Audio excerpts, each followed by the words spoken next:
你说你哥会背叛咱家吗？他不会的。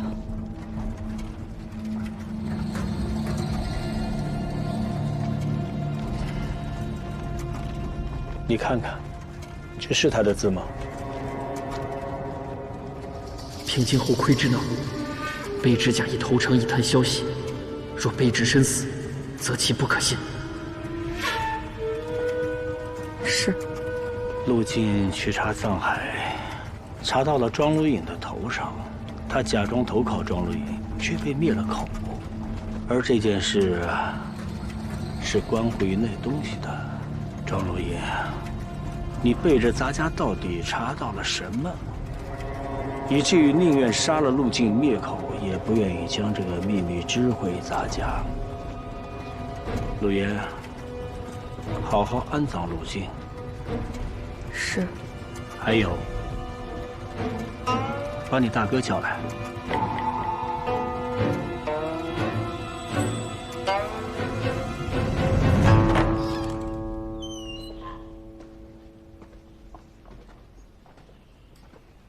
曹敬贤今日干什么来了？曹公公来找侯爷，还说昨夜陆大人进了侯府，但后来又有人来通报说，陆大人死在了广济河里。这中间怕是有什么隐情，但小人还没有想明白。陆晋的死，怕不只是曹敬贤说的仇家寻仇这么简单。小人斗胆猜测，还请侯爷勿怪。曹公公的都尉司暗中监视着京城大大小小的官员，他与侯爷无冤无仇，为何这些日子将眼睛放到了侯爷身上？难道是最近发生了什么大事，还是侯府有什么变化，引起了他的注意与猜疑？你认为是什么原因？小人初到京城，对很多事情还不清楚，对曹公公也还不够了解。但他今日没有等到侯爷，便将小人带走。看来他当下是已经盯上小人了。至于个中缘由，小人也不敢妄加揣测。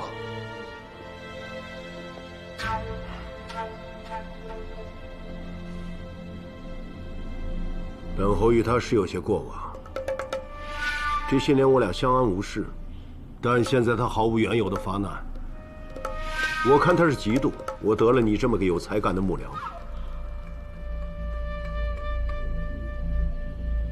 可是侯爷，曹公公真的会为了小的这点本事与侯爷置气吗？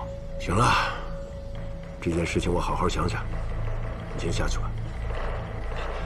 侯爷，这几日可否请您给小的安排几个护卫？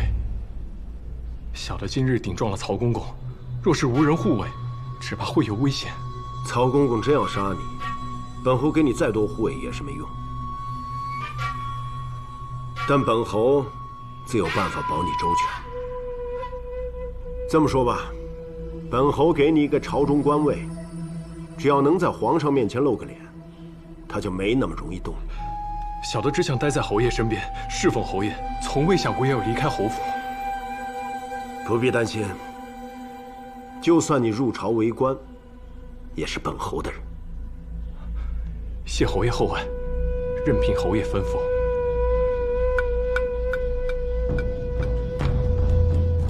来，师傅，敬您一杯。啊！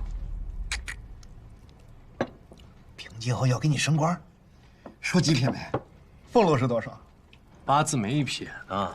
而且我看他的态度，就想让我当一个刚刚可以上朝的小官，但我的心思在青天剑。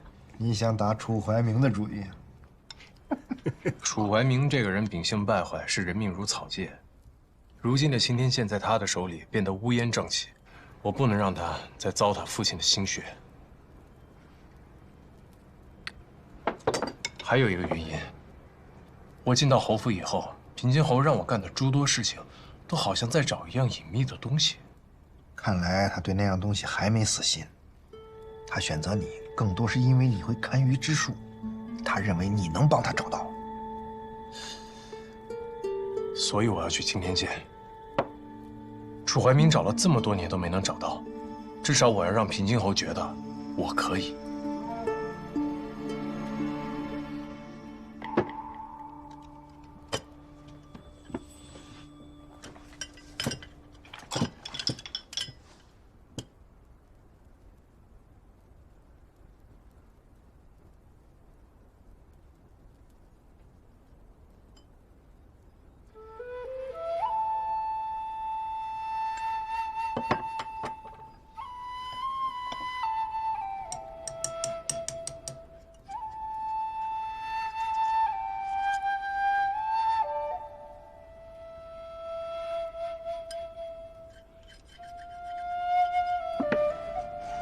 这是我的一份心意。没有银楼的标号，也不知道在哪个摊子捡来的。这是我亲手做的，手艺不精，让肖老板见笑了。臧大人还真是多才多艺啊，这图花雕得不错。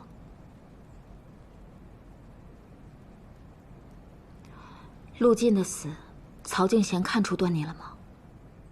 他现在只会怀疑侯爷，倒也不敢做什么。以前只是觉得你才智过人，现在看来你胆量还真是不小。香老板难道不觉得咱们俩才是一类人吗？那你赊的人情账是不是该结一下了？当然，全听香老板的。过几日就是中元节了，你有约了吗？那你陪我出去玩。在中元节？你怕鬼啊？倒也不是，只是这样，恐怕不足以报答香老板对我的恩情。没事。人情和银子可不一样，银子越还越少，人情可是越还越多。你以后还会欠我更多的。好，那我就恭敬不如从命。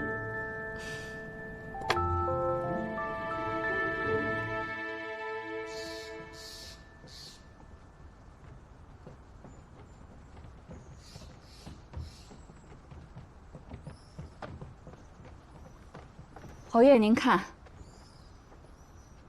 这些云聚在一起，像不像一只瑞兔？江海啊，今日正逢中元节，有这样的天象，你看有没有什么说法？回侯爷，这云彩在中元节显现，颇有几分特别。但小人擅长的是观星望斗，只和星月与时令相关，风云万变，仅凭这个，小人也不敢妄言。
呆子，看够了没有？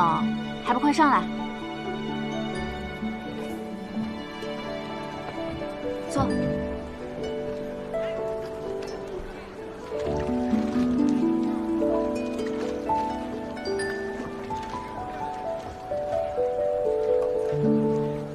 扮的还挺精神。今晚是7月半，是你的节日。我的节日？我又没死，为什么是我的节日？穷鬼也是鬼嘛。那香老板呢？我孤魂野鬼。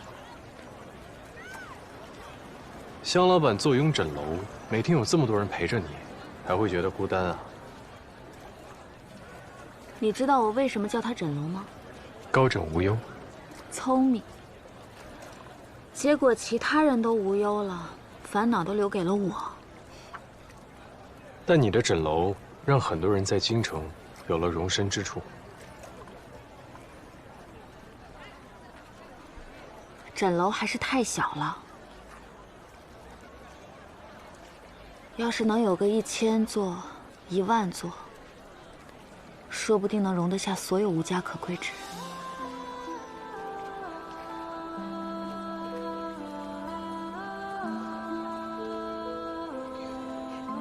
香小姐说的对。你怎么突然叫我香小姐？你平常不都一直香老板、香老板的叫我吗？因为我觉得今晚的香小姐，跟平日枕楼的香老板不一样。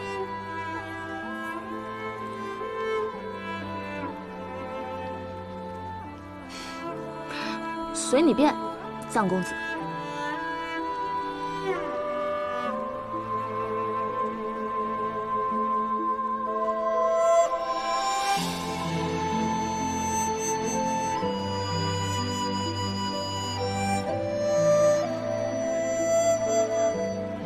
她美吗？美。那她美还是我美？自然是香小姐更美。那我美在哪儿？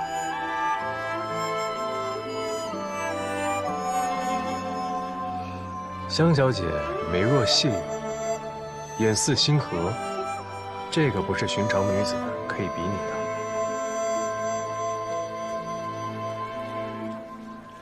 那我问你，你想不想常常见到我？回答不上来了。香小姐确定要常常跟我见面吗？咱们俩只要见面，可总没好事啊。谁说没好事啊？我觉得有趣的很，不是吗？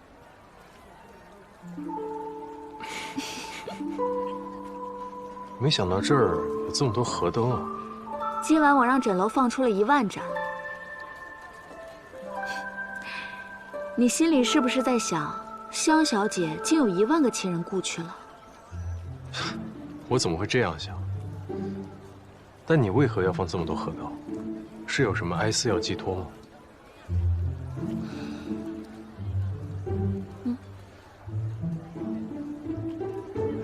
因为我有钱。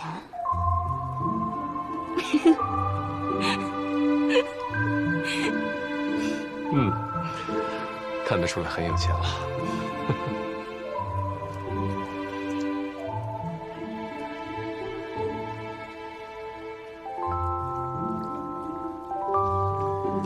我听说，在河灯上写上亲人的名字，就能把自己的思念传递给他们。那你也写吧。听说你的父母亲人都不在了。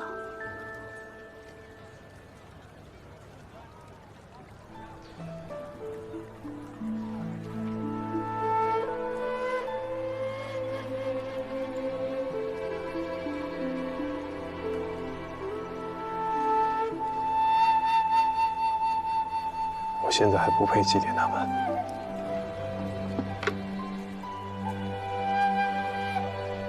那就先把对他们的思念装在心里吧。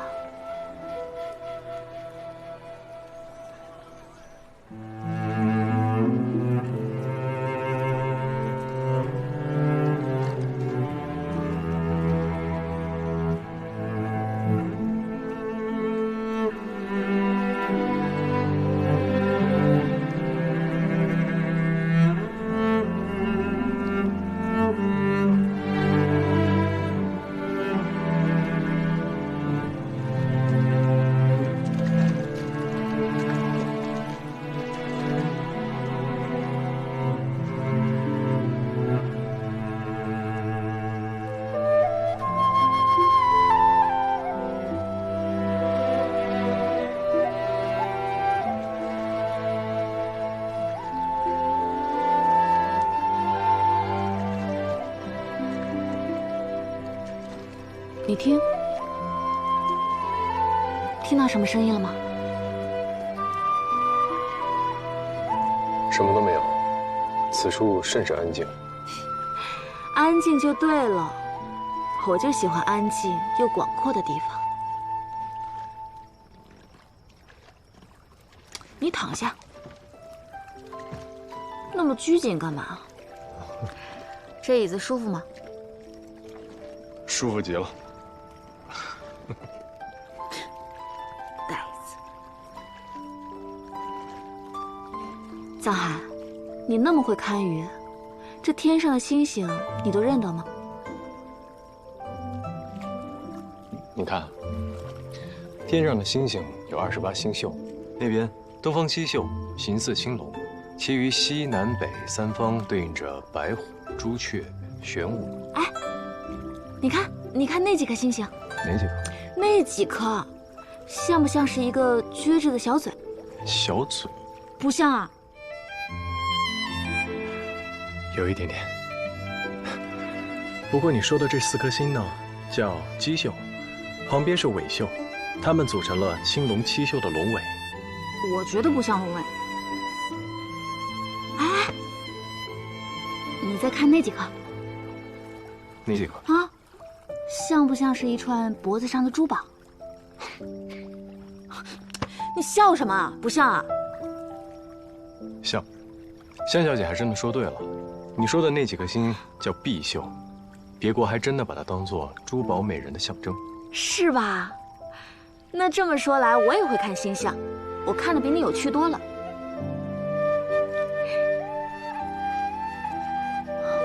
不过你看啊，这串珠宝还有一个主人，是一个哭花脸的女子。美人虽然珠宝在身，但是这满天的星星都是她的泪水。泪水？那她为什么哭了？她应该是一个被远嫁的女子，终其一生都不快乐。她在异乡等啊等，等了一辈子，也没人接她回家。那她远在家乡的亲人，一定很思念她。那我就不知道了，也许她的眼泪流干了，她就不再想着回家这件事了。没想到你还挺会编故事的，八公子的戏本，不会是你编的吧？这世上文采斐然的人，也不止你一个。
鸡心浩风，碧心好雨。月之从心，天降甘霖呐！中州久旱之地，终于要降雨了，大吉呀！月离雨毕，彼滂沱矣。雨若不止，洪水必起。最近各地有无灾情啊？回大人，公布的水文汇报，除了离京城不远的中州附近旱魃为虐，3年没有降雨，其他各地降雨一切正常。沿海一带虽有风灾过境，但朝廷已经例行拨银赈灾，伤亡也比往年少了许多。大人，这谷物的情况也不错，江南水稻的收成都比往年好。除了中州的旱情，天上地下一片安宁。若我发榜预言中州旱情必有缓解，皇上一定会很高兴啊！青天见报喜，必有后赏。借过一下，借过一下，借过一下。昨日的瑞兔祥云果然是大吉之兆啊！中州旱了那么久，终于要下雨了。我家就在那边，家乡父老终于有救了，大吉大利，大吉大利呀！哎，这位小哥，你是中州人，你们那边的情况怎么样？哎呀，中州旱得厉害，这几日日头周围还有圈亮亮的影子，邪乎的很呢。哎，终于有雨了。是。侯爷可曾听闻今日钦天监发榜一事？本侯听说了，钦天监报，中州不日将天降甘霖，解久旱之苦。看来昨日的祥云确是吉兆。藏海，你这观天象的本事还略逊于人啊。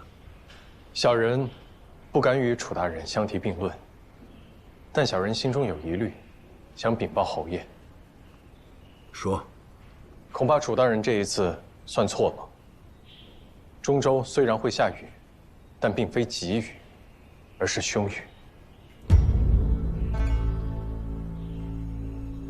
你为什么这么说？小人昨夜观星，的确也看到了中州有雨水之象，但是这雨来得难，去得也难。小人今日在街头听闻流民议论，这些天中州日头已经连续出现了日环，日环主涝，只怕这雨会久下不停，最终成汛冲毁堤坝，大量百姓将会流离失所。可是昨日分明是祥瑞之兆，白云彩霞，聚散离合，都只是巧合而已，是无法准确判断吉凶的。此话当真？小人愿以性命担保。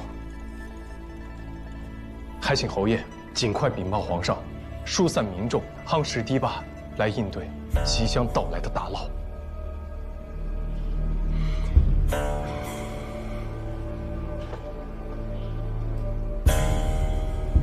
你的推测可跟别人提起过？那你就当从来不知道，本侯就当从来没听过。侯爷，这皇上此刻正高兴着，这个眉头本侯不想出。如果本侯将你推测的禀报皇上，万一你算错了，本侯岂不是作茧自缚？中州就算真有灾涝伤亡，也和本侯无关。那中州的百姓，那也是他们的命。此事不许再提，下去吧。是。平津侯之所以袖手旁观，那是因为中州乃大将军傅之松的驻守之地。若事情真如你所料，一旦防汛不利，只怕傅志松中军都督的位置，他是要去争一争的。他要去争权，那就只能苦了中州的老百姓。到时候雨水冲毁堤坝，又有多少人妻离子散，流离失所啊？就算有大涝，也未必会冲毁堤坝吧？我去翻看了前几年的营造记录，您猜，维护堤坝的人是谁？庄知府，正是。以此人的贪性，这堤坝的石土中不知道混入了多少的芦苇秸秆。中州本就少雨，偷工减料原也看不出来，但如今久旱未雨，夯土早已风化流失，遇水则溃了。听起来真是凶多吉少啊！我之前不是还跟您说，只要有机会，我一定会将楚怀民拉下来，取而代之吗？这一次，是他自掘坟墓。不仅如此，我还要把平津侯也拉进来，让他阻止灾涝，救下中州百姓。等一下，等一下，你拉平津侯这事儿有点冒险了，就没有别的办法了？我父亲曾经说过，风雨雷电、日月星辰的旨意，关乎着老百姓的温饱甚至性命。老百姓应该知道真相，避免灾祸的发生。好徒儿啊！虽然你看到的是真相，但楚怀民现在是青天剑监正，他会用奇技淫巧和一些神乎其神的说法来粉饰自己的无能，因为那样往往更容易迷惑人心。你明白吗？明白。那我们就以其人之道，还治其人之身。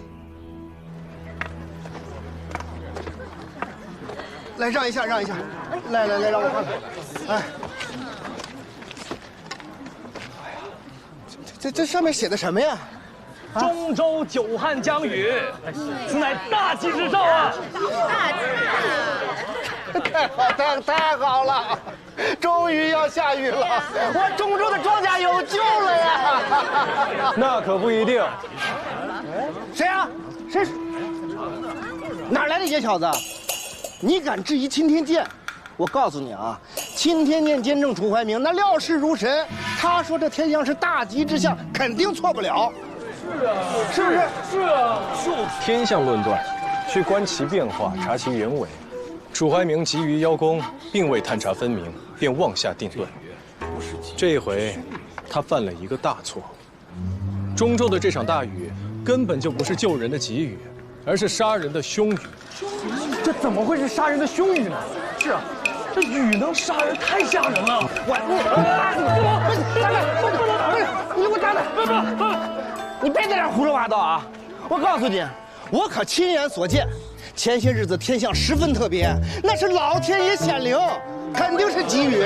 是啊，那天象的确难得，但是楚怀民看错了，中州怕是要有祸事发生啊！你凭什么这么说？我日观天文，白虹贯日；夜观星象，月离于壁。这根本就不是什么大吉，而是大凶之象啊！大凶！中州恐怕要有大涝了。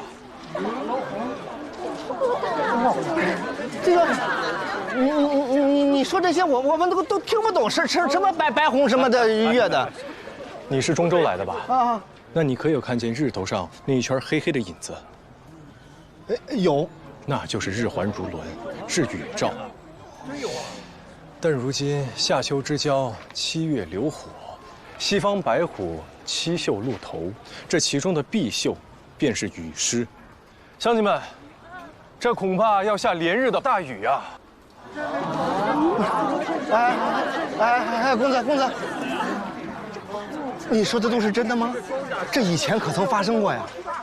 昔日司马入寇西蜀，孔明大破魏兵，2人皆观星而言，见毕星于太阴，此月内必有大雨淋漓。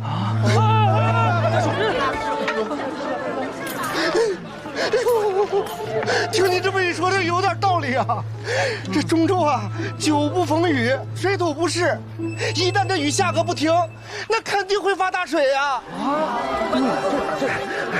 一旦冲毁堤坝，那老百姓只能流离失所，良田一去不复返呀！这楚怀明能坐上青天剑监正的位置，靠的全是趋炎附势，根本没有真本事。你们若是不相信，就将我刚刚说的话传出去，一传十，十传百，且等几日，看看是他楚怀明说的对，还是我说的对。这到底是谁说的对啊？谁也不认识。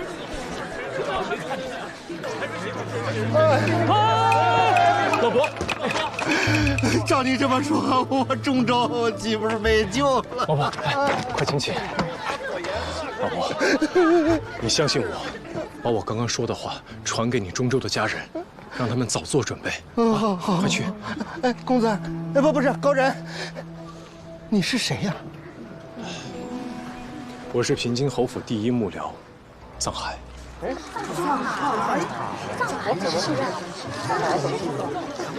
哦，我知道他呀，他就是重修皇陵的那个人啊！我也听说过，在那之后，平津侯就特别器重他。平津侯的相信的人，想必是有大才呀！赶紧把这个消息传出去吧！传出去！都传出去！藏海真的大放厥词，说本官断行有误。是胡扯！他藏海算个什么东西？懂什么星象？他还说什么了？藏海还说什么白虹贯日，月离于壁，还说中州定有大涝成灾，且看不日之后结果如何。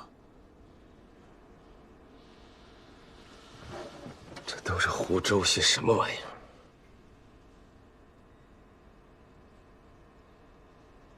此事侯爷知道吗？现下只怕是知道了。哼。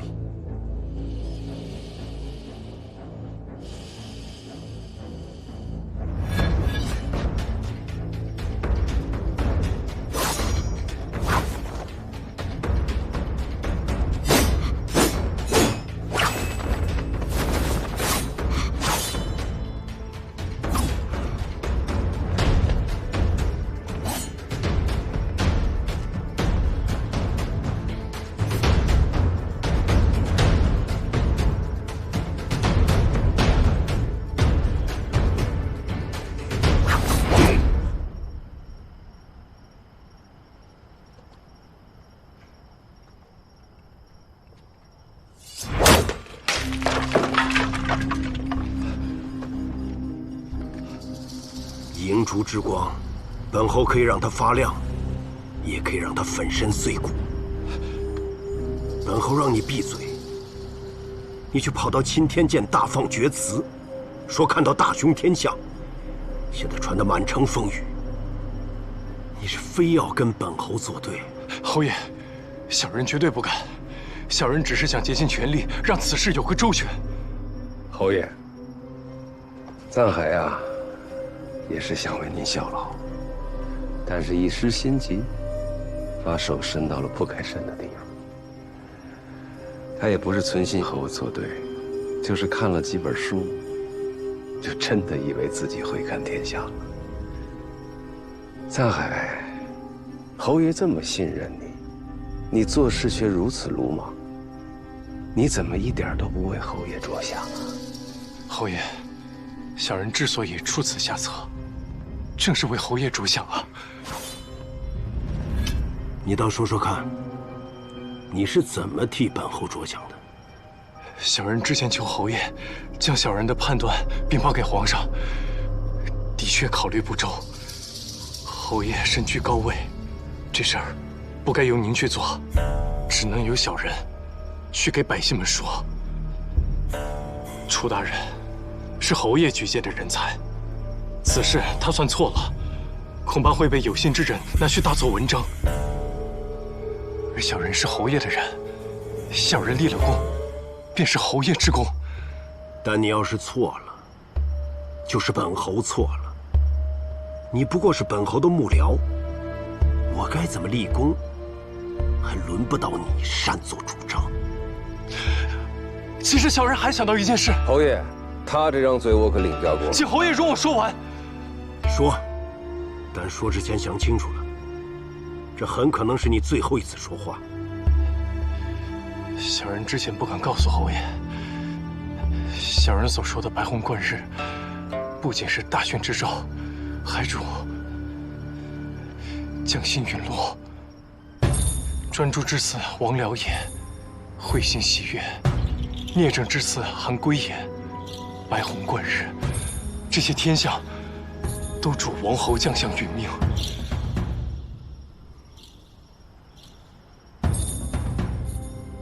楚怀明，有这事吗？这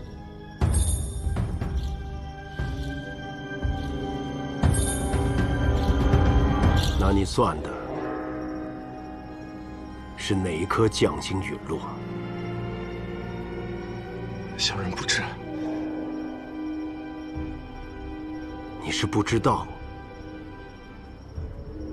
还是不敢说？小人绝不敢欺瞒侯爷。小人想为侯爷挡灾。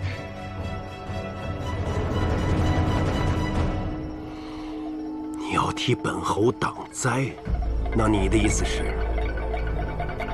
本侯要陨落了？天机难以窥探，小人也无法真正参透。即便是真要印在侯爷身上，事前也会有端倪。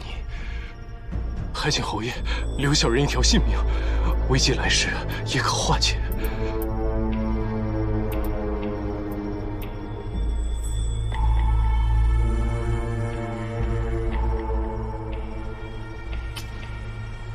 来人，在。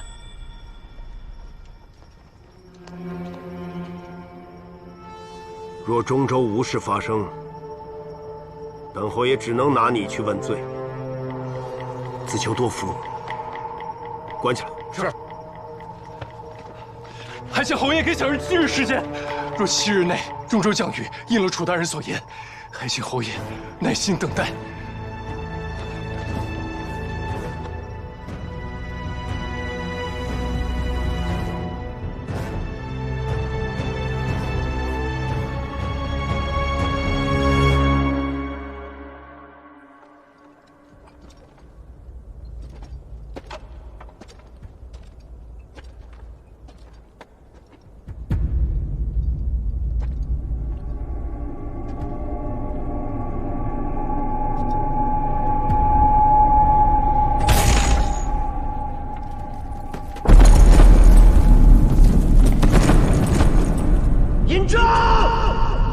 立起！应战哪？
掌心念着危险的渴望，惊涛笑里藏，惊雷无声响，城府深，深不过我目光。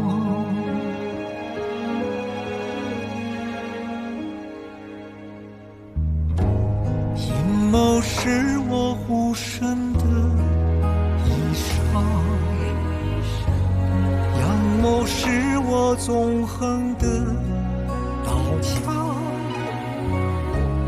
用隐忍的狂，稀释道德藏，也不黑，只因为我心滚烫。